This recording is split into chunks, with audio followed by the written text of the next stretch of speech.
Salut à toutes, salut à tous, bienvenue dans ce nouveau son des assos. On est le mercredi 27 janvier 2021 et vous êtes toujours sur la web radio de la Maison des Associations. Alors avant qu'on commence, évidemment, je souhaite à tous nos auditrices, auditeurs une très bonne année 2021 en espérant qu'elle soit un peu mieux que l'année 2020. Et aujourd'hui, déjà, je remercie Christian qui est avec nous. Donc, Christian que vous allez découvrir. Et vous avez aussi Roxane qui se trouve à ma droite. Roxane, donc, qui sera co-animatrice aujourd'hui. Et Roxane est l'animatrice de la vie associative des associations de la Maison des Associations. Bonjour Roxane, comment ça va ? Bonjour Lionel, bonjour Christian. Bonjour. Bonjour, ça va très bien. Je suis ravie d'être avec vous aujourd'hui. Oui, cette année, on va tester ma voix, on va tester mes compétences derrière le micro. C'est la première fois que je participe au son des assos. Je vous dirais pas que c'est pas sans crainte, mais je pense qu'on est en bonne compagnie, donc je ne m'inquiète pas trop. Donc aujourd'hui, nous sommes avec Christian Bernapel.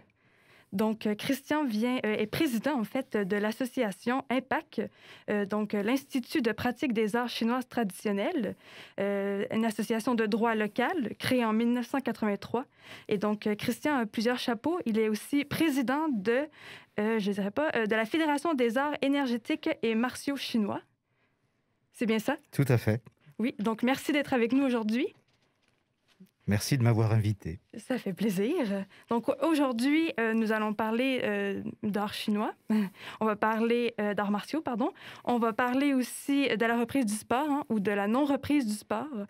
On a aussi des dates à vous donner parce qu'on va aussi vous donner des dates d'activités qui auront lieu à la Maison des Associations pour les prochaines semaines.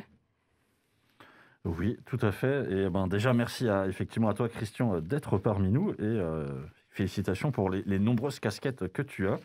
Ça doit sans doute être utile en cette période puisqu'il fait un petit peu froid. Nous aurons aussi l'occasion, pour ceux qui ont eu l'occasion justement de suivre un petit peu les différentes sons des associations précédentes qui ont eu lieu. Il y a toujours une petite partie où on teste nos connaissances. Et aujourd'hui, on aura l'occasion donc de tester nos connaissances sur l'activité commerciale et le droit ou non de faire des bénéfices dans les associations. Mais ça, on le verra un petit peu après. Est-ce que nous avons encore des choses à rajouter ou pas, Roxane ? Non, je pense qu'on est prêt pour débuter et rentrer dans le vif du sujet. Parfait. Écoutez, je vous propose donc de passer à la suite. Et évidemment, nous allons écouter notre petite transition, puisque j'ai oublié de le dire. Nous avons le petit jingle qui a été enregistré par les Whipper Circus, donc, qui sont une association de la Maison des Associations et qui nous ont fait ce petit jingle qui fait toujours énormément danser les personnes. Et avant qu'on commence l'émission, on parlait des Daft Punk et il est tout à fait possible que les Whipper Circus enregistrent un album justement sur ce petit jingle. Le son des assos. Le son des assos. Eh bien, on est de retour donc dans le saut des associations. Je suis toujours avec Christian de l'association Impact et Roxane, animatrice réseau de la Maison des Associations. Et donc, on va passer un petit peu à l'interview justement de Christian, puisque je vois qu'il s'impatiente. Alors, comme vous le savez, on est encore en fin de période de fête. On sort d'une année 2020 un petit peu difficile. On voit que effectivement, certaines personnes ont pu prendre un petit peu de poids autour du ventre, puisque malheureusement, on n'a pas eu l'occasion d'aller dans les clubs de sport, d'être avec nos coachs et autres. Je vois Roxane et Christian qui se regardent pour savoir lequel des deux a pris le plus de poids. J'espère pour ceux qui nous écouteront et qui nous verront, évidemment, que vous faites une petite activité sportive tous les jours. Voilà, donc aujourd'hui, on va parler un petit peu des conséquences de la crise sanitaire sur les associations et principalement donc les associations sportives. Première question pour toi, Christian. Est-ce que tu fais partie des gens qui, depuis les restrictions, ont diminué ou cessé peut-être l'entraînement sportif ? Bon, évidemment, tu es président d'une association sportive, mais peut-être que même le président peut de temps en temps se reposer. Le président, il se repose jamais, en fait. Il porte pas des casquettes, d'ailleurs, il porte des chapeaux. Oh. Voilà. Mais Notre activité, avec le contexte, évidemment, a été transformée. Alors, je dirais qu'elles ont un grand avantage, c'est qu'elles peuvent se pratiquer toutes seules. Elles peuvent aussi se pratiquer tout le temps. C'est-à-dire une question qui était posée à mon maître lorsqu'il était encore en vie, c'était: mais maître, il faut pratiquer combien de fois par jour ou par semaine? Alors il riait, il dit: mais il faut pratiquer tout le temps. Et par là, il voulait dire que tous nos gestes et toute notre attitude dans la vie ordinaire, comme boire un verre, prendre un verre, pouvait se faire en conscience. Et donc la pratique, lorsqu'elle se fait en conscience, c'est une pratique permanente. Et c'est une caractéristique de nos disciplines. Elle peut se pratiquer tout le temps, à tout moment, et avec beaucoup de bienfaits lorsqu'on y met la conscience. Oui, je le vois tout dans votre posture déjà. Ça me donne envie de me tenir droite, mais je le vois que vous avez une bonne posture, donc je pense que vous pratiquez même actuellement pendant l'émission. J'essaye, hein. Oui, ça me donne envie de maintenir une meilleure posture, donc je me tiens mieux. Donc oui, effectivement, comme vous dites, on peut en faire partout. Toutefois, on a besoin, comme vous dites, d'un maître, on a besoin des fois d'enseignants et tout ça. Donc, j'imagine que ça fait partie des conséquences, même si on peut continuer à pratiquer chez soi, si on n'a personne pour nous aider, nous accompagner, nous donner en fait des pistes de qu'est-ce qu'on peut pratiquer chez soi. Ça fait partie de ces contraintes-là, j'imagine. Bien sûr. Nous avons l'habitude dans une association de nous retrouver, et c'est une grande richesse parce que tout cet aspect social est extrêmement important dans l'apprentissage, dans les échanges, etc., et dans l'empathie qui se crée au sein d'une association. Et donc ce contact-là que nous avions évidemment jusqu'à présent, nous ne l'avons plus. Alors évidemment, on a des trucs, on s'est adapté. Oui. C'est aussi une caractéristique de nos disciplines, c'est s'adapter en tout moment, à tout instant. Et nous nous sommes adaptés et nous avons continué nos cours, le rythme de nos cours, mais à distance. En partie, suivant les moments, nous pouvions nous retrouver en plein air. C'était le cas cet été, ou alors, à la fin du confinement, du premier confinement, puis également en automne. En respectant évidemment les gestes barrières. Et cette pratique donc en plein air était possible. Aujourd'hui, elle n'est plus possible. Et puis, il y a des contraintes beaucoup plus importantes, des regroupements. Donc, on a vraiment basculé avec l'hiver en plus. C'est plus difficile de travailler en plein air, encore que c'est possible dans nos disciplines, en se couvrant tout simplement. Et bien, nous avons travaillé à distance. Simplement, nos cours ont été maintenus dans leurs horaires et puis le rendez-vous était uniquement en conférence téléphonique, auquel cas chacun travaille pour soi chez lui avec les directives qui sont données par les enseignants et puis ou alors par les moyens qu'on a en visio, tous les systèmes qui existent. Je vais pas, il y en a plein différents. Il y en a des majeurs évidemment qui sont plus faciles, mais voilà. Donc l'image subsiste. On a été amené en fait à s'acculturer à ces nouveaux outils entre guillemets, et pour nous permettre de rester en contact dans le cadre des cours. Donc tous nos cours ont continué et même il y en a eu plus. Parce que puisqu'on était à domicile, on pouvait en faire le matin, au lever. Donc, je me suis dit que c'était bien de commencer, par exemple, la semaine par une petite séance d'1 heure, donc, que j'ai proposée aux multiples personnes que je peux connaître et qui me connaissent et qui sont intéressées par ce que j'enseigne. Voilà. Et toutes vos cours sont en direct ou est-ce qu'on peut les réécouter Alors, comme principe, pour ma part, ils sont en direct. Néanmoins, j'ai été amené à faire des tutoriels que j'ai mis sur les médias également qui existent. Et donc, mes élèves, en fait, les personnes qui viennent suivre les séances peuvent les consulter. Voilà.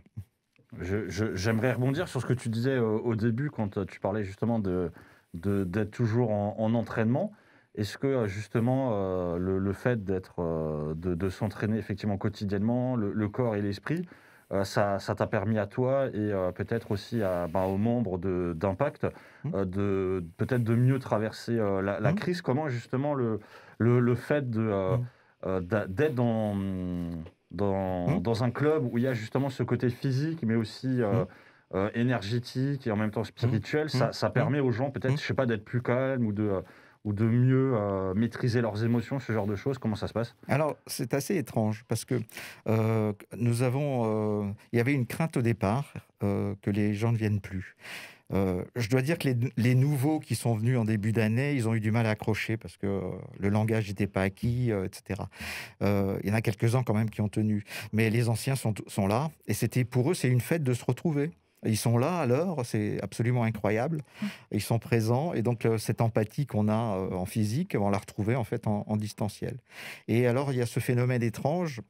Alors, je dirais que notre pratique, c'est plus. Alors, je parle en termes de pratique, c'est pas un entraînement. On n'est pas dans des termes sportifs chez nous.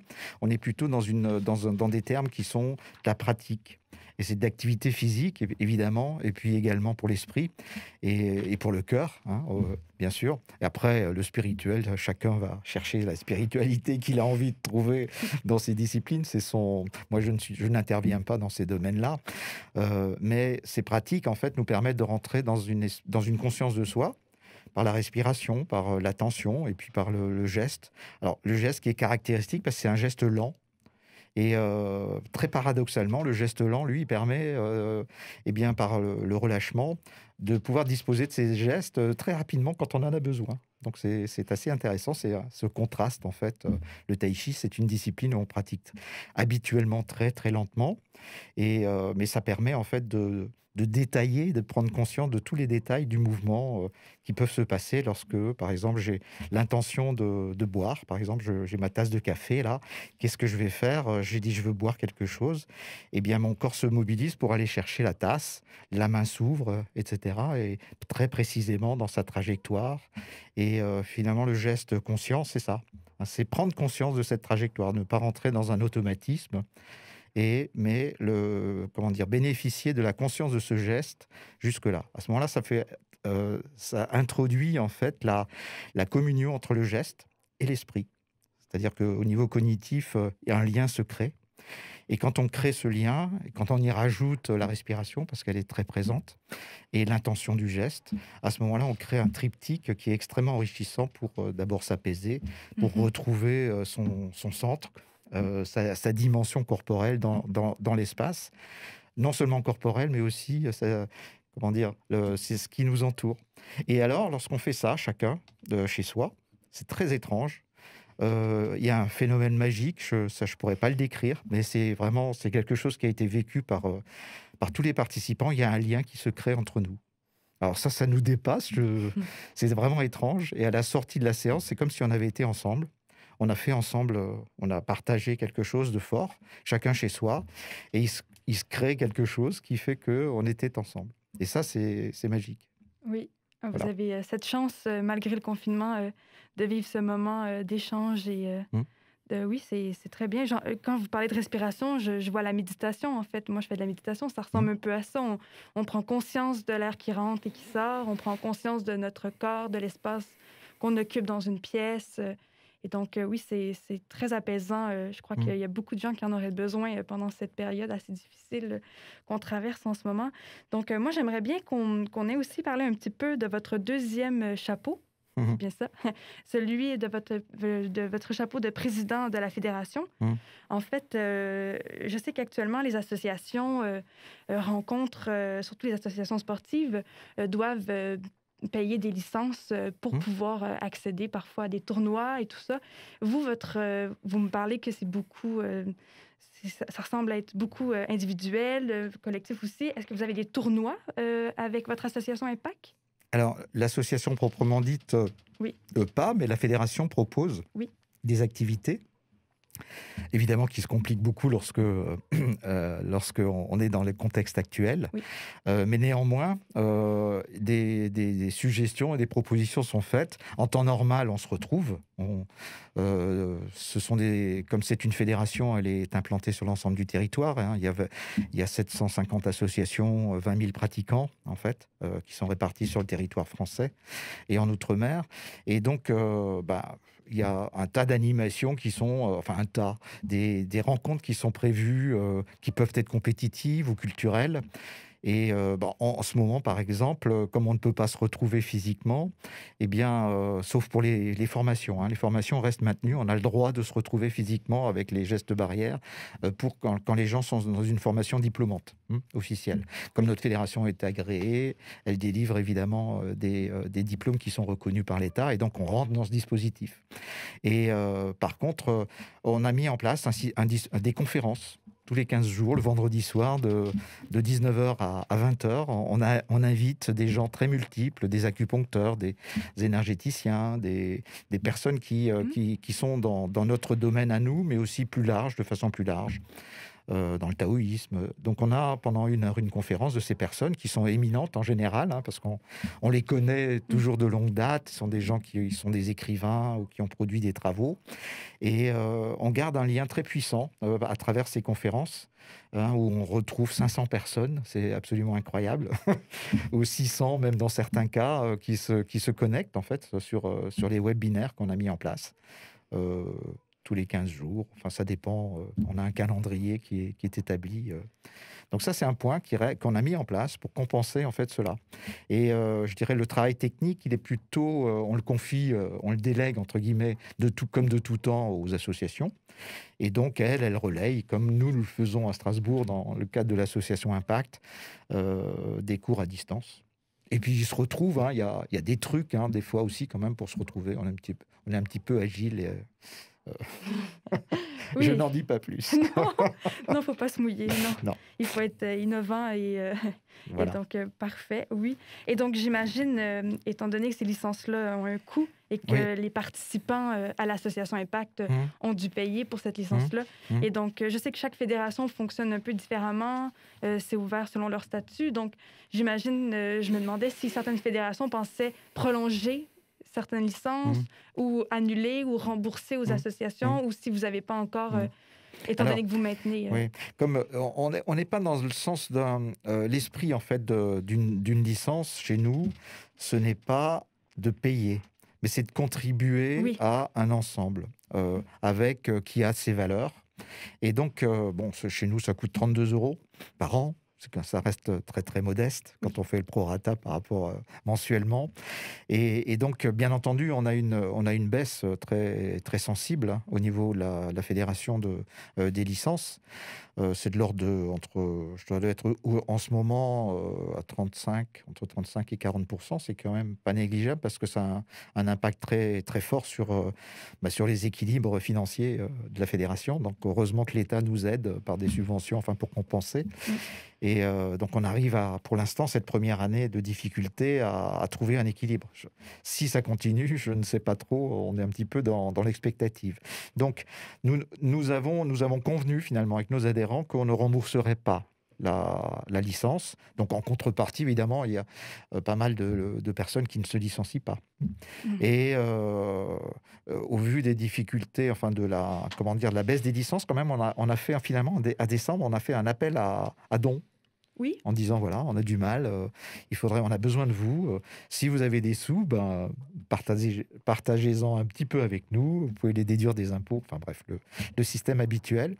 Et on a été très surpris. On a eu vraiment une mobilisation de dons et où finalement aussi des licences qui sont venues. Même des gens qui ne pratiquaient pas, mais qui étaient toujours constitués en groupe, ils se retrouvaient, elles ont fait un effort, elles ont licencié plus de personnes. Voilà. Donc, il y a eu une synergie de cette façon. Et puis, par le fait qu'on propose des méthodes complémentaires ou des conférences, il y a une compensation. Donc, les gens s'y retrouvent. Et comme je termine tout de suite, je suis un peu long, mais comme la conférence, lorsqu'on n'est pas licencié, on était un petit peu habile, on demande une participation de 8 €, donc 4 x 8 égale 32, donc 4 conférences, nous en faisons peut-être une dizaine dans l'année, donc les gens font leur calcul, et disent, c'est plus intéressant de prendre la licence que de payer 8 fois les conférences. Donc, voilà. On est habile et agile, je dirais. Moi, j'aurais juste une question par rapport justement à ce que tu parles de votre système. Est-ce que vous faites un peu comme ça se trouve dans d'autres clubs aussi, la demi-année, où les gens peuvent venir peut-être en milieu d'année et ils Ils payent 50% ou moins. La licence, elle est unique. On ne peut pas la fractionner. Par rapport à la loi aussi, hein, puisque c'est cette contribution. Par contre, chaque club, évidemment, il complète la licence par le coût des cours. Donc, chaque association s'adapte et rentre en discussion avec ses adhérents pour dire, voilà, qu'est-ce que vous pensez ? Nous, par exemple, il y a quelques personnes qui se sont inscrites en début d'année, qui n'ont pas accroché. On va leur proposer l'année prochaine de prendre une licence, une licence gratuite, quoi. On va leur demander de prendre la licence, par contre, ils ne vont pas payer les cours. Donc, ça reste quand même extrêmement intéressant de pouvoir continuer. La licence est obligatoire, et je dirais obligatoire parce qu'elle permet aussi la couverture d'assurance. Voilà. Oui. Et pour tout le monde, hein, pour le licencié, mais aussi pour l'enseignant. Oui. Hein, parce qu'on peut se retrouver avec un accident sur quelqu'un qui a une syncope parce qu'elle a une pathologie qu'on n'a pas repérée, etc. Et donc, tu as parlé des adhérents, des enseignants du club. Tu nous as parlé un petit peu justement des formations et de tout ce que vous faites. Comment ça se passe exactement pour vous ou pour les clubs de la fédération, justement le maintien le maintien de la relation avec toutes les personnes qui participent? Est-ce qu'en plus de ce que vous faites, il y a, ce que vous faites comme pour d'autres associations, vous utilisez Zoom ou autres moyens pour avoir peut-être des espèces d'apéros? Est-ce que il y a des rencontres encore qui sont organisées? Est-ce qu'il y a des mails qui sont faits? Est-ce qu'il y a, via les réseaux sociaux, vous essayez de maintenir le lien? Comment ça se passe exactement pour vraiment, Oui. Alors, évidemment, la fédération, elle a des réseaux sociaux. Hein, elle a sa chaîne YouTube, tous les réseaux sociaux sont là. Entre les adhérents et la fédération, mais chaque association a aussi son propre réseau social, donc je pense que les choses se font. Comme ce sont des disciplines qui ne nécessitent pas forcément des rencontres sportives, hein, on n'a pas ce côté sportif. Ouais. En fait, les gens se retrouvent pour pratiquer ensemble, non pas pour s'entraîner ensemble. Donc le concept est un peu différent. On a aussi les clubs une activité qui s'appelle le Kung Fu, hein, donc ça c'est plus physique. Et puis c'est peut-être eux qui sont le plus touchés parce qu'ils ont plus l'habitude de se toucher, quoi qu'on se touche aussi dans le Tai Chi. Hein. Et donc ils sont amenés, mais ils ont quand même une façon de pratiquer avec les échauffements. Et puis ils ont des Tao, ça s'appelle, ce sont des chorégraphies qu'ils déroulent. Et donc ça peut se dérouler en solo. Donc ils maintiennent finalement leur activité ou une partie de leur activité à travers cela. Bien entendu, le contact est très dommageable aux échanges, quoi. Mais ils n'ont rien à voir avec quelqu'un qui fait de la boxe ou du judo, où là vraiment les contacts sont extrêmement intimes. Nous n'avons pas en fait cette contrainte une fois aussi. Hein. Donc il y a une adaptation qui est toujours possible en fait. Quand l'enseignant il a envie de faire, il peut faire avec les outils actuels et garder un contact avec son groupe en fait. Quand on veut, on peut, effectivement. Oui, exact. Et vous parliez de vos adhérents.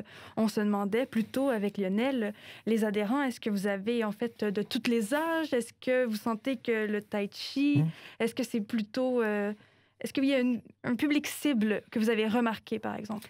Alors, nos disciplines, c'est génial. Alors, d'ailleurs, c'est l'un de nos slogans, de 7 à 107 ans. À 108 ans, c'est plus possible. Alors, pourquoi pas? C'est le bienvenu.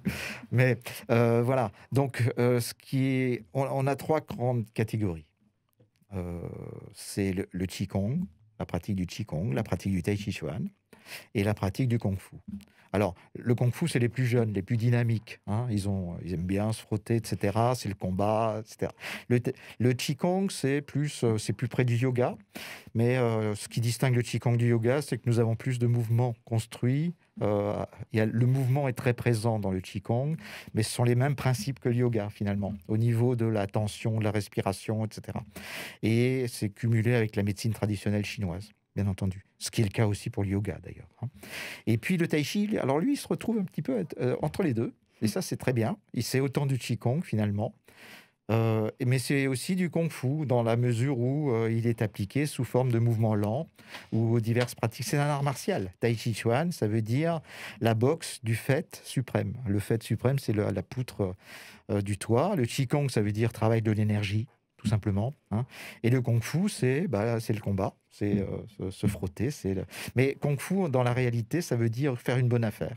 C'est-à-dire quand deux hommes d'affaires signent un contrat en Chine, ils disent on a fait un bon kung-fu. Voilà. Hein, à l'origine, le terme, le vrai signifiant, qui est toujours présent même dans les affaires, c'est que le kung-fu, faire un bon kung-fu, c'est ça. On trouve un bon accord ensemble. Bon Chacun est partant. Quoi. C'est-à-dire que Kung Fu Panda, c'est-à-dire on a trouvé un bon accord de panda entre nous, c'est ça? Exactement. D'ailleurs, Panda, c'est notre mascotte. Hein. Ah oui? Ben oui, bien sûr. D'ailleurs, dans le film Kung Fu Panda, on était dans le générique comme fédération qui a soutenu en fait ce film. Ah oui, je savais pas. C'est intéressant. Et dans votre parcours à vous, vous avez fait les 3 disciplines que vous venez de nous parler. Vous avez fait les 3 disciplines? Mon parcours, il est très long. J'ai commencé les arts martiaux en 1965. Ah oui. Hein, vous n'étiez pas né à l'époque. Donc j'avais 15 ans. Donc vous pouvez situer mon âge là aujourd'hui. Et donc j'ai commencé par le karaté grâce à un personnage qui existait à l'époque qui s'appelait Bob Moran. Que vous connaissez, je pense, parce que même aujourd'hui, il existe toujours. Et j'étais passionné par ces bouquins et j'ai cherché à 15 ans un club de karaté. Et j'ai trouvé mon club de karaté à Strasbourg. Et j'ai fait du karaté donc pendant 20 ans avec mon professeur et j'étais après aussi enseignant de karaté dans le club. Et ensuite, c'est un professeur très, très renommé qui a écrit beaucoup de livres qui s'appelle Roland Aberzetser. C'est à la fois mon professeur et mon maître en karaté. Et puis, bon an, mal an, au bout de 20 ans, on fait un petit peu peut-être sa crise d'adolescence. Et puis, j'ai eu la chance à ce moment-là de rencontrer mon maître de Tai Chi, hein, qui venait de Taïwan pour la première fois que M. Aberzetser, à l'époque, avait invité à Strasbourg. Et là, ça a été un coup de cœur. J'ai donc basculé très rapidement vers le Tai Chi. Parce qu'il dit, voilà, c'est ce qu'il me faut. J'avais attrapé une hépatite dans un voyage à l'époque. Et j'étais très fatigué, je ne pouvais plus faire de karaté, j'étais vraiment fichu. Et puis, j'ai commencé à pratiquer le yoga. Et là, je me suis rendu compte qu'il y avait d'autres disciplines qu'on pouvait faire, alors que le karaté, je ne pouvais plus. C'était trop exigeant. Et puis, c'est à ce moment-là que mon maître, enfin, qui est devenu mon maître après, est venu à Strasbourg, je l'ai rencontré. Et je dis, celui-là, il fait de l'art martial, en douceur. Et c'est impressionnant. Et c'est une personne qui était vraiment très, très humaine, que nous avons beaucoup aimé après. Et voilà, j'ai commencé le tai chi, j'ai arrêté le karaté du jour au lendemain et j'ai créé l'association L'Impact à l'époque en 1983. Et ça a été le début. J'ai formé un certain nombre d'enseignants de tai chi. C'était le premier club de tai chi en fait à Strasbourg, enfin dans l'Est. Donc, dans l'Est. Voilà. Et justement, vu que tu nous parles de plusieurs autres arts martiaux, c'est vrai qu'on est à Strasbourg, on est en Alsace. L'Alsace, c'est une terre quand même assez riche d'arts martiaux et aussi d'arts moins martiaux comme la boxe française et autres. Qu'est-ce que tu penses justement des autres pratiques? Est-ce qu'il y en a d'autres, par exemple, que tu conseillerais dans le même esprit que le tai chi ou alors pour le côté impact? Qu'est-ce que tu penses des autres arts? Tout art et tout art ou toute discipline sportive, à partir du moment où il est enseigné avec le cœur et avec la qualité de la personne, dans la sécurité des personnes qui pratiquent, il est bon. Et donc, il va correspondre. C'est important qu'il y ait toute cette diaspora en fait de disciplines différentes dans les arts martiaux et les disciplines martiales, que ce soit du full contact, de la boxe française, du judo, du karaté, du tai chi chuan, etc. Chacun a finalement son profil et va attirer des personnes avec des personnalités différentes. Et aussi, au cours de leur vie, elles sont susceptibles de changer. Hein. Lorsqu'on fait du kickboxing, On fait ça généralement quand on est jeune, et puis on a peut-être pris quelques coups, et puis au bout d'un moment, le corps il dit stop, il faut que tu trouves autre chose. Si tu continues, tu vas peut-être avoir quelques ennuis de santé, etc. Et donc les gens réfléchissent, et puis ils vont peut-être passer à quelque chose de plus doux. Au début, ils vont peut-être rester quand même dans quelque chose de dynamique, et puis quand ils arrivent un peu plus tard, à 40, 50 ans, ils commencent à avoir des rhumatismes, et ils se disent mince, qu'est-ce qui se passe? Je vais peut-être m'intéresser au tai chi, et puis les voilà, et certains arrivent au tai chi, et ils se rendent compte que là, il y a une discipline où ils peuvent continuer à fonctionner avec l'art martial, mais ce sont des mouvements doux qui, au lieu de détruire leurs articulations, les nourrissent. Voilà, en résumé. Donc tout est bon. Et moi, j'ai des amis partout, dans tous les arts martiaux, parce qu'évidemment, je connais très bien le monde des arts martiaux en Alsace depuis le temps que j'y baigne.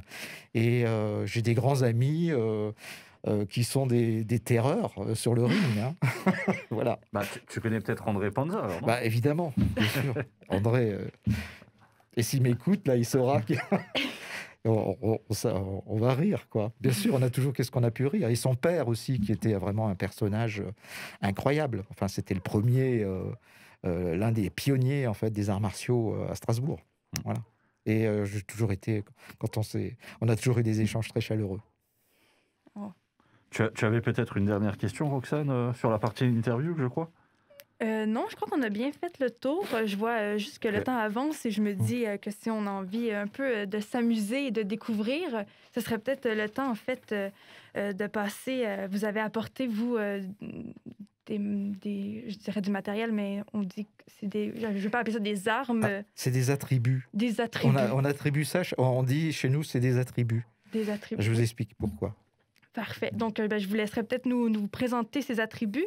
Et peut-être aussi, on n'a pas vraiment discuté de sédentarité, mais c'est vrai que pendant ce confinement, avec le couvre-feu qui a été monté à 18 heures, pour aller courir le soir après le travail, avec l'OMS qui nous suggère quand même de bouger tous les jours. Hein, pour les adultes, je crois que ça revient entre 20 à 40 minutes par jour, 150 à 300 heures par semaine où on devrait être actif et même on ne devrait pas rester plus de 2 heures inactif, soit assis ou couché. Donc, et tout ça, on s'ennuie, je crois, des associations, des clubs, des rencontres, de bouger ensemble. Et donc, je sais qu'aujourd'hui, peut-être vous avez peut-être préparé un petit exercice, même si c'est de la respiration, où on va pouvoir pratiquer et peut-être bouger, avoir d'autres outils pour qu'on se rappelle qu'il faut bouger et qu'il faut rester actif malgré la situation. Il faut prendre soin de soi. Alors, c'est vrai que l'aspect social nous manque énormément. L'une des solutions pour pratiquer, ces chiffres qui sont donnés 40 minutes par jour, etc., c'est assez, bien sûr, très artificiel. Mais si vous appliquez le principe que chaque geste dans votre journée peut servir à quelque chose, et lorsque vous marchez, par exemple, rien que de prendre conscience de votre marche, de transférer votre poids d'une jambe sur l'autre, d'en prendre conscience. Oui. Dans les milliers de pas que nous sommes amenés à faire dans la journée, les 10 milliers de pas que nous faisons, avec une position du corps qui est juste, du haut jusqu'en bas, eh bien, lorsque vous allez marcher, lorsque vous attendez dans une salle d'attente chez le médecin, vous pouvez respirer, faire de la méditation, vous pouvez prendre conscience de l'impact de votre respiration sur votre corps. Lorsque vous allez prendre le bus, eh bien, vous marchez. Eh bien, prenez la marche comme un exercice. Chez vous aussi, même si on ne peut pas sortir, on peut marcher. Il y a des escaliers parfois. Eh bien, on peut travailler la conscience de la marche en escalier, en montant, en descendant, en reculant. On a plein d'occasions dans nos gestes ordinaires de faire de l'exercice, de l'activité physique. Donc ça, c'est un premier point. Ça nous permet d'en faire plein, finalement, beaucoup plus que 40 minutes dans le fond. Oui. Hein? Oui, mais quand on y pense, c'est vrai qu'on se déplace, on marche, même quand on fait notre ménage, tout ça, ça en fait partie. Alors, ce que je peux vous proposer, en exercice, quelque chose de très simple. Vous êtes assis sur votre chaise, donc chacun peut le faire. Hein, et puis, on va se mettre bien droit et s'asseoir sur le bord de la chaise. Sur le bord de la non chaise. Pas au fond, pour que votre dos soit libre. Et vous posez vos pieds devant. Vous savez, les vieilles photos qu'on a de nos ancêtres, ils avaient les pieds bien droits, ils étaient posés au sol et ils posaient leurs mains sur leurs genoux. Ils étaient bien droits. Et On va étirer un petit peu la nuque en rentrant très peu le menton sans contrainte dans la gorge. Voilà. Et puis, dans cette position, vous fermez les yeux et sans les serrer, les yeux. Et puis, vous allez inspirer profondément par le nez, comme si vous vouliez sentir une fleur, le parfum d'une fleur. Donc, très doucement. Par le nez. Et puis, votre bouche s'ouvre pour expirer. Et vous expirez tout doucement par la bouche. Et vous relâchez votre corps. Vous sentez votre corps donc qui va s'emplir d'air quand vous inspirez. Donc, vous grandissez dans l'espace, dans tous les sens de l'espace. Vous avez une belle posture. Voilà, vous grandissez, vous partez aussi vers le haut. Et lorsque vous expirez, votre corps se relâche tout doucement. Relâchez votre corps et vos reins. Et votre bassin va légèrement basculer. Et c'est comme si vous vous adossiez contre votre chaise derrière, le dossier de la chaise. Relâchez les reins. Il faut relâcher les reins. Et à nouveau, quand vous inspirez, vous allez vous redresser, vous cambrer et regarder vers le ciel. Étirez, ouvrez vos épaules, ouvrez la gorge, regardez le ciel, les yeux ébahis comme un oisillon qui attend la becquée. Voilà. Et puis vous expirez à nouveau tout doucement. Vous relâchez, votre regard vient tout doucement vers vous, jusque vers vos genoux à peu près, et votre corps est relâché. Et vous recommencez. Inspirez profondément, ouvrez votre cage thoracique, relâchez les bras, ouvrez les mains vers l'avant. Voilà, tournez-les vers l'avant et étirez-vous comme si vous ouvriez la fenêtre le matin pour respirer l'air frais du matin. Et vous revenez, vous reposez les mains sur les cuisses et vous relâchez votre dos. C'est très important de basculer le bassin pour relâcher votre dos. Voilà. Et vous recommencez. Inspirez, ouvrez, étirez et revenez. Faites ce mouvement qui fait 6 séquences. 6 séquences. 1, se redresser. 2, s'ouvrir. 3, s'étirer. Ça, c'est l'inspiration. 4, revenez. 5, relâchez. 6, le dos, relâchez le dos. Hein? Donc, vous avez 3 séquences pour l'inspire, par le nez. 1, 2 et 3. Étirez bien les doigts et ouvrez-les. Et 4, revenez. 5 et 6. Le tout sur la respiration. Donc là, vous avez un exercice épatant sur votre chaise. Vous pouvez le faire debout, bien sûr. C'est aussi bien, c'est même mieux. Mais sur chaise, c'est très bien. C'est-à-dire une personne qui est handicapée, qui ne peut pas se mettre sur ses jambes, elle peut faire cet exercice. J'avais écarté le micro. Oui, garde-le bien devant toi. Alors, évidemment, pour ceux qui nous écoutent, vous n'aurez pas l'occasion de voir ce qui s'est passé, mais étant donné qu'il y a aussi possibilité de nous retrouver en vidéo sur YouTube, j'espère que ceux qui nous verront avec leurs yeux feront la même chose chez eux quand ils le feront. Et moi, j'avais une remarque. Je vais juste dire une chose de plus. Une fois ne suffit pas. Alors, les Chinois disent, ils ont une numérologie et disent 9, c'est le chiffre de l'accomplissement. Donc, si vous faites cet exercice pour vous faire du bien, vous avez besoin de vous oxygéner, de faire du bien, eh bien, faites-le 9 fois. 9 fois. Voilà, l'accomplissement. Hein. Le mieux, c'est 81, 9 fois 9. Les Chinois disent c'est le grand accomplissement. Voilà. Je vous repasse la parole. Oui, j'avais une remarque, puisque c'est vrai que j'y pensais dès le début, mais c'est vrai que c'est des techniques que moi j'ai vu aussi pratiquer dans tout ce qui est intelligence collective, où justement au début et à la fin d'une séance d'intelligence collective, les gens effectivement se mettent aussi, font aussi des exercices un peu dans le même genre. Est-ce que, je ne sais pas, est-ce que vous aussi, des fois, ça vous arrive de pratiquer des méthodes d'intelligence collective, ou est-ce que, à travers ce que tu fais avec le tai chi ou le qigong, tu es peut-être déjà intervenu Bien sûr. Pour aider des gens qui font ça? Alors, toutes les techniques contemporaines, qu'elles s'appellent intelligence collective, enfin, il y en a plein qui existent. En général, on cherchait ces techniques-là justement dans les techniques ancestrales qui viennent de Chine. Tout simplement, elles ont transformé la méthode Pilate, par exemple. Ce sont des exercices c'est une synthèse finalement d'exercices qui venaient d'Inde, de Chine, etc., à la sauce occidentale, entre guillemets. On n'invente rien par rapport au corps. par rapport à la respiration, par rapport à la façon de se tenir. Hein, c'est universel. Donc, effectivement, j'ai été amené à intervenir dans des entreprises, donc avec des chefs d'entreprise, où on a fait des choses très sympas. Et puis aussi au conservatoire, par exemple, de musique, vers des musiciens, sur leur posture, sur la façon dont ils prennent leur instrument. Parce que, évidemment, les musiciens ont des pathologies importantes qui se développent lorsqu'ils ont des mauvaises positions. Et ils peuvent prendre des positions pathologiques. Donc j'interviens, par exemple, au Conservatoire de Strasbourg, vers les musiciens, vers des jeunes qui sont en train de passer leur diplôme, pour les éveiller à ces aspects-là. C'est un exemple. Hein. Bon, bien sûr, j'en ai d'autres. Ah, c'est intéressant. Ok, super. Bah écoute, je vous propose peut-être qu'on passe à la suite de l'émission avec la partie, j'imagine que tout le monde attend, et toi aussi, Christian, qui est la partie testons nos connaissances. Je sais que Roxane, elle aussi, est très impatiente de ce moment-là, et je vous propose Oui, mais avant tout Oui. ça, on n'a pas beaucoup parlé, en fait, Les attributs. des attributs. Ah oui, excusez-moi, les attributs. Et j'aimerais bien, même si on passera peut-être pas une demi-heure, mais j'aimerais quand même bien qu'on nous présente ces attributs. Donc, Alors, Roxane m'a demandé d'apporter un instrument qui nous est commun. Et bon, j'ai un peu hésité. Nous avons en fait d'abord l'épée. L'épée est vraiment l'attribut ou l'arme vraiment favorite des gens qui font du tai chi. C'est emblématique, hein, c'est une antenne, c'est magnifique. Et puis, mais il y a aussi donc l'éventail qui est apparu et qui est aussi présent de tout temps. Et en Chine, on le retrouve, mais aussi en Occident, c'était une grande tradition occidentale.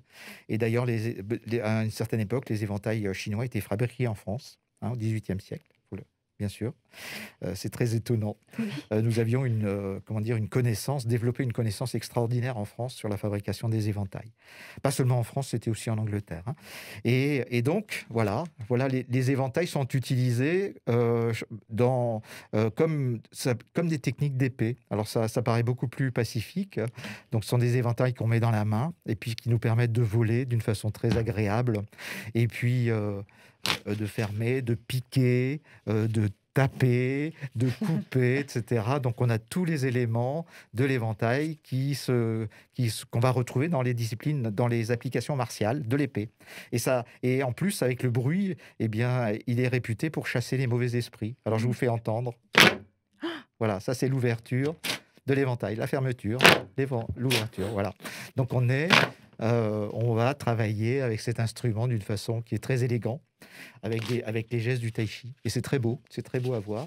Et ça apporte beaucoup d'énergie, d'harmonie intérieure. Voilà. oui, et je sais que vous avez peut-être une petite histoire personnelle aussi, mais j'avais lu aussi qu'avant, en fait, ils cachaient des armes à l'intérieur, pour se défendre ou pour attaquer. En fait, c'est quand même on dit que c'est passif, je vous ai entendu dire le mot passif, mais il y a quand même un côté... Alors, les généraux, enfin, ils ne s'appelaient pas généraux en Chine, hein, ils avaient en fait leur épée, mais ils avaient aussi un éventail, toujours. Donc, ce n'est pas un attribut féminin, c'est un attribut masculin. Et les éventails qu'ils portaient, c'était des éventails de fer. Ah oui. Celui que j'ai apporté, j'en ai apporté 2 d'ailleurs, un en bambou et puis un en fer. Et donc, ces éventails de fer, voilà, ils sont beaucoup plus lourds. Évidemment, ils étaient affûtés, ils avaient des petites pointes au bout, donc on pouvait piquer, on pouvait couper, etc. Et certains avaient un petit mécanisme à l'intérieur, et quand on appuyait sur le bouton, il y avait un ressort, et il y avait une flèche qui pouvait partir. Donc c'était un instrument ou une arme redoutable pour les dames quand elles voulaient se défendre. Voilà. Moi, ça me fait un peu penser peut-être à la canne. Oui. Est-ce que tu pourrais comparer ça justement à la canne, donc le combat à la canne? Les mouvements d'éventail, comme l'éventail est quand même assez petit, c'est difficilement comparable à la canne qui a un équilibre. Donc là, on va plutôt se rapprocher de l'épée, qui a une balance, entre guillemets. Hein. On va chercher le centre de gravité de l'épée et on va la faire tourner autour du centre de gravité, ce qui est le cas aussi pour la canne. Et de fait, pour éviter, parce que l'épée est toujours quand même un instrument un peu embarrassant à transporter, surtout en ce moment, alors qu'une canne, c'est pas mal. Et donc, moi, par exemple, quand je vais promener dans les Vosges, j'ai ma canne de marche, je fais de l'épée avec ma canne de marche. Ou de la canne, tout simplement. Alors, l'intérêt de l'épée, la différence entre l'épée et la canne, c'est que la canne est ronde, donc on peut l'utiliser dans tous les sens, alors que l'épée, elle est plate d'un côté et contondante et coupante de l'autre. Donc on l'utilise d'une façon beaucoup plus précise, parce que sinon on casse le fil de la lame si on tape n'importe comment. Donc les techniques sont les mêmes, sauf que avec la canne, on a plus de rondeur, en quelque sorte. Et moi, ça me pose la question, est-ce que l'éventail, aujourd'hui, ça pourrait être une arme d'autodéfense, par exemple? Ah, tout à fait.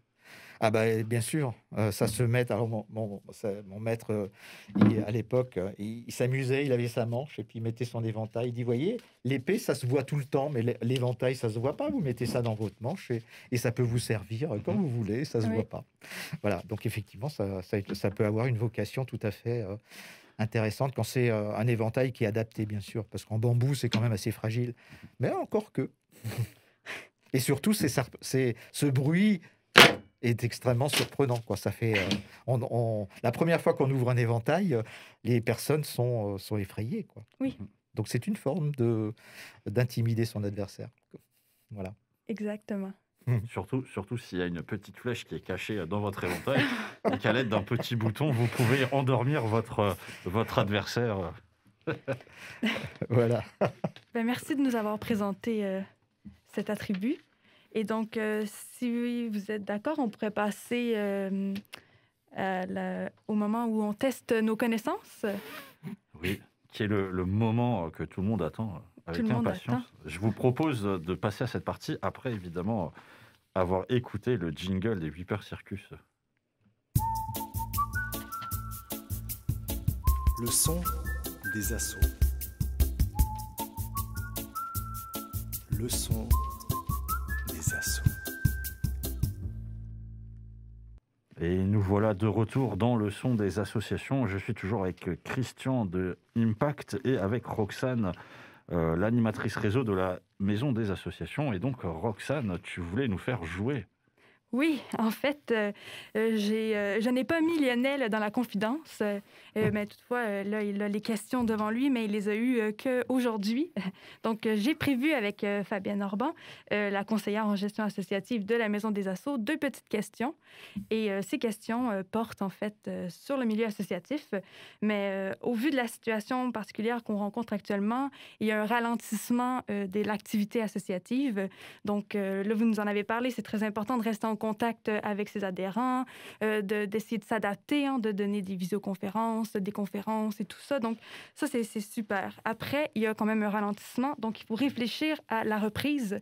Il faut être prêt. Il faut avoir envie aussi et il faut continuer à mobiliser ses bénévoles et ses adhérents pour être prêt à la reprise. Et donc, cette reprise, il faut la réfléchir en termes d'énergie et de coût. Et donc, de là me vient la première question. Donc, c'est du vrai ou faux. Et je ne sais pas si vous avez envie de répondre soit en claquant des doigts ou en ouvrant peut-être l'éventail pour dire j'ai la réponse. Et donc, le premier qui claque des doigts ou qui ouvre un éventail pourra répondre. Donc, ma question est, est-ce vrai qu'une association n'a pas le droit d'avoir une activité commerciale? Moi, j'ai la réponse, mais je laisse Christian. Est-ce que c'est vrai ou est-ce que c'est faux? En Alsace, elle peut avoir une activité commerciale. Oui. Mais c'est plus difficile. La loi alsacienne, d'Alsace-Lorraine le permet. Oui. Est-ce que vous en avez auprès de l'association Impact? Non, pas du tout. Pas du tout? Non. Donc, j'imagine que vous ne vendez pas d'éventails ou... Ah on vend les éventails à leur prix coûtant à nos membres. Oui. Voilà. Mais on ne fait pas de business avec. On ne fait pas de business. Vous ne faites pas de l'achat-revente d'éventails de Chine non. Revendus en... Non, c'est déjà très difficile de les faire venir. Alors quand on en a quelques-uns, on les garde précieusement pour nous. J'imagine. Et Lionel, est-ce que tu crois que c'est vrai ou c'est faux? La même réponse que Christian. Évidemment qu'une association, surtout en Alsace-Moselle, a la possibilité d'avoir une activité commerciale. Je ne citerai pas de nombreuses associations qui le font, mais évidemment, c'est vrai que c'est tout à fait possible chez nous. Donc, avec Fabienne, nous avons enregistré la réponse. Donc, j'inviterai à ce qu'on écoute ce que Fabienne, la conseillère en gestion des associations, a à nous dire à ce sujet. Alors... c'est la première. C'est le numéro 9, si je ne m'abuse. Oui. Exactement. Une affirmation dont vous avez peut-être entendu parler, et peut-être même dans la première partie de l'émission, qui est la suivante et qui dit « Une association n'a pas le droit d'avoir une activité commerciale ». Eh bien, c'est faux. Une association a tout à fait le droit d'avoir une activité commerciale, mais il faut que ça soit indiqué dans les statuts. C'est-à-dire que dans les statuts, on doit y retrouver que l'association va mener des activités commerciales occasionnelles et qu'elle va engranger des recettes occasionnelles ou régulières pour des activités commerciales. Parce que si ce n'est pas indiqué dans les statuts, l'association peut être accusée de concurrence déloyale. Ça, c'est un risque. Et quelquefois, c'est un gros risque pour les associations, parce qu'évidemment, le fait d'avoir une activité commerciale, c'est aussi une source de financement pour ces nombreuses activités. Et puis, le fait d'avoir une activité commerciale peut avoir une incidence sur le régime fiscal de l'association. C'est-à-dire que l'association, par principe, est exonérée des impôts commerciaux, impôts sur les sociétés, assujettissement à la TVA, contribution économique territoriale, etc. Si son activité commerciale est très importante, eh bien à ce moment-là, cette exonération ne pourra plus avoir lieu et l'association devra payer des impôts. Donc tout ça, c'est à réfléchir très très attentivement. Outre le fait qu'elle ait ou non une activité commerciale, une association peut de toute façon avoir par an 6 activités dites commerciales, c'est-à-dire qu'elle peut organiser un repas, elle peut organiser un loto. Ce sont des activités occasionnelles qui ne seront pas soumises à la TVA et donc qui sont exonérées des impôts. Excellent. Donc, vous aviez toutes les deux raison. Donc, effectivement, une association a le droit d'avoir une activité commerciale. Donc, vous avez le droit de vendre des éventails, vous avez le droit d'organiser des lotos, d'organiser des levées de fonds et tout cela. Et donc, me vient cette deuxième question. Est-ce vrai qu'une association n'a pas le droit de faire de bénéfices? Elle n'a pas le droit? Si, elle a le droit. À condition que ce bénéfice puisse être réattribué à l'activité associative. Oui, donc vous pourriez vendre vos éventails à un prix un peu plus élevé. Bien entendu, mais elle sert en fait à l'activité associative et non pas pour en fait ses dirigeants par exemple. C'est une obligation. C'est la loi de 1901 signifie que ce sont les associations à but non lucratif. Donc s'il y a du lucratif, il est réutilisé pour le fonctionnement associatif, tout simplement. Ça semble bien logique. Est-ce que tu es d'accord, Lionel, avec sa réponse? Moi, je n'ai pas grand-chose à rajouter. Je pense que Christian a tout à fait raison. Moi, je rajouterais qu'effectivement, dans la loi, il est écrit en fait que l'association doit être gérée en bon père de famille. Alors évidemment, comme tu l'as dit, Christian, la loi, elle date de 1901, donc c'est une phrase qui date du début du XXe siècle, hein, ce n'est absolument pas de moi. Mais effectivement, les associations doivent être gérées en bon père de famille, et par conséquent, en fait, les associations se doivent soit d'être, on va dire, à zéro en termes de résultats à la fin de l'année, soit d'être en excédent ou en bénéfice. Et comme tu l'as très bien dit, c'est vrai que souvent les personnes, en fait, dans associations à but non lucratif, je pense, se méprennent, car dans non lucratif, ils s'imaginent qu'ils ne doivent pas justement faire de bénéfices, alors qu'en fait, théoriquement, si, vous devez faire du bénéfice puisque vous devez gérer votre association de manière correcte à ce qu'elle soit justement excédentaire. Mais comme tu l'as très bien dit, ça veut simplement dire que l'excédent qui est produit ne doit pas être redistribué envers les membres, il doit être gardé dans l'association et il doit être utilisé en fait pour les biens de l'association. C'est simplement voilà, cette notion de non lucratif, puisque lucratif, dans ce cas-là, vous pouvez effectivement redistribuer les résultats. Et donc, quelle est la bonne réponse, Roxane? Eh bien, allons écouter ce que Fabienne a à nous dire sur cette réponse. Eh bien, écoutons Fabienne. Avons-nous eu raison, Christian? Nous allons le savoir. Une deuxième affirmation que l'on entend régulièrement, voire très souvent, est la suivante. Une association n'a pas le droit de faire des bénéfices. Tout d'abord, dans l'univers associatif, on ne parle pas de bénéfices, on parle d'excédent. Bénéfice est plutôt un terme d'entreprise.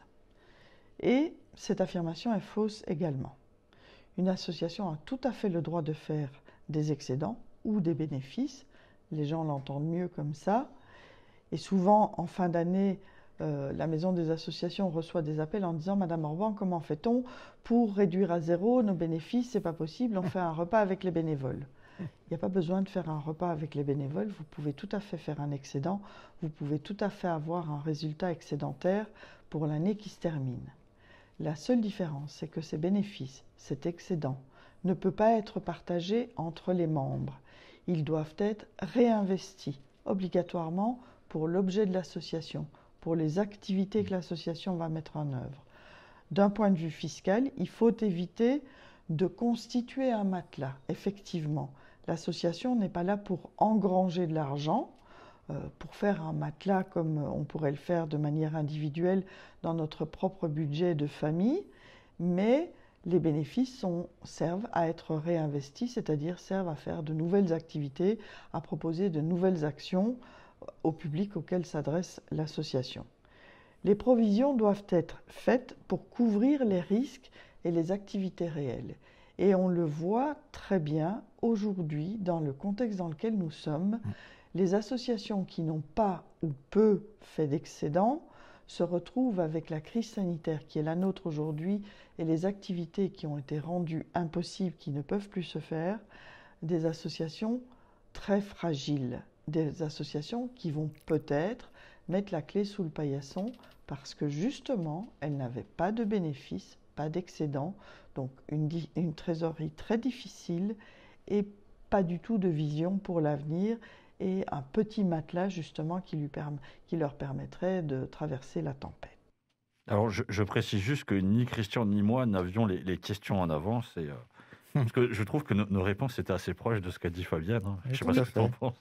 Tout à fait. C'est soit que mes questions étaient trop faciles, ou soit que vous avez les bonnes connaissances. Donc, on vous a testé et, heureusement. Et pour moi, vous avez bien répondu.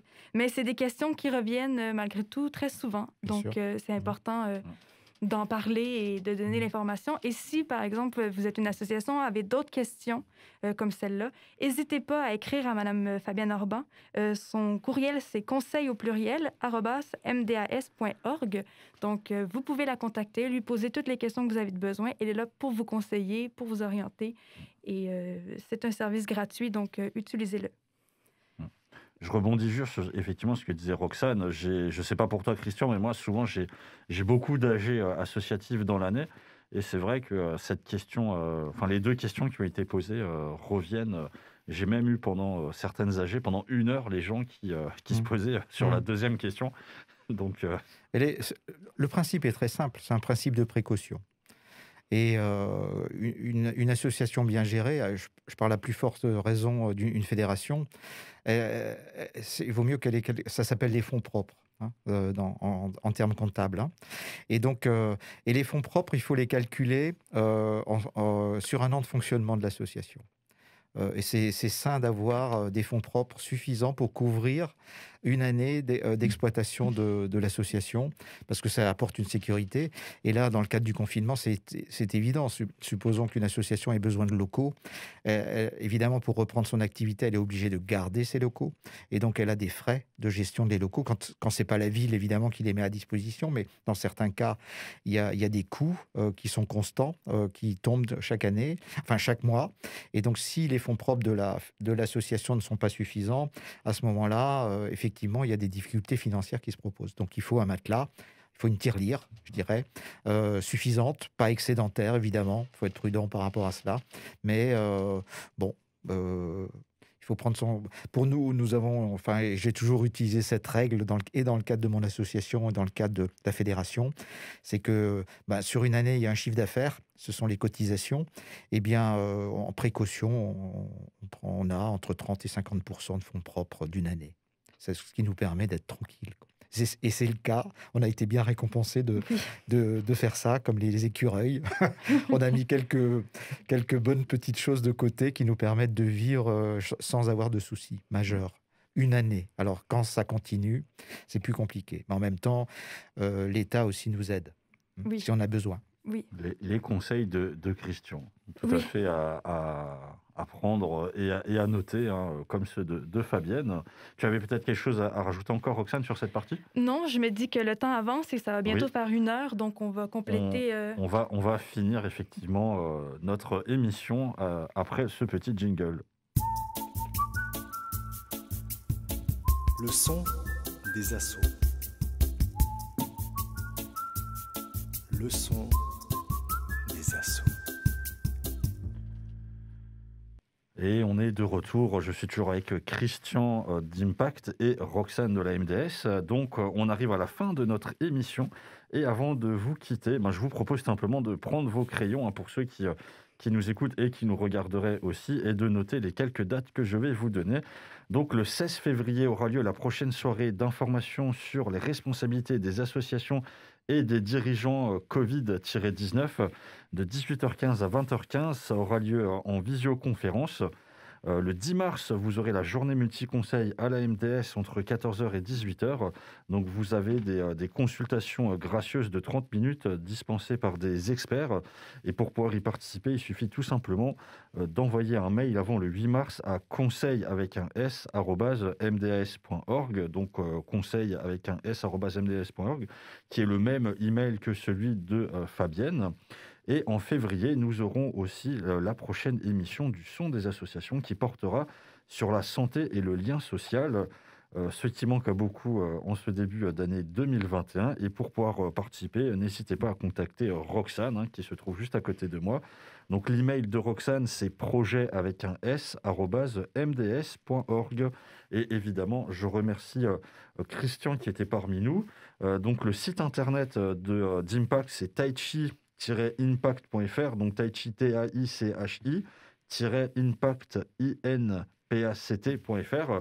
Donc vous pourrez retrouver aussi le site internet et toutes les informations à propos du Tai Chi. Petit mot pour la fin, Christian ?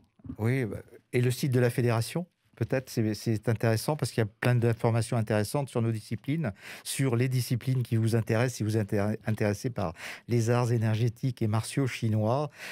Et le site, c'est FAEMC, Fédération des arts énergétiques et martiaux chinois.fr. C'est très simple.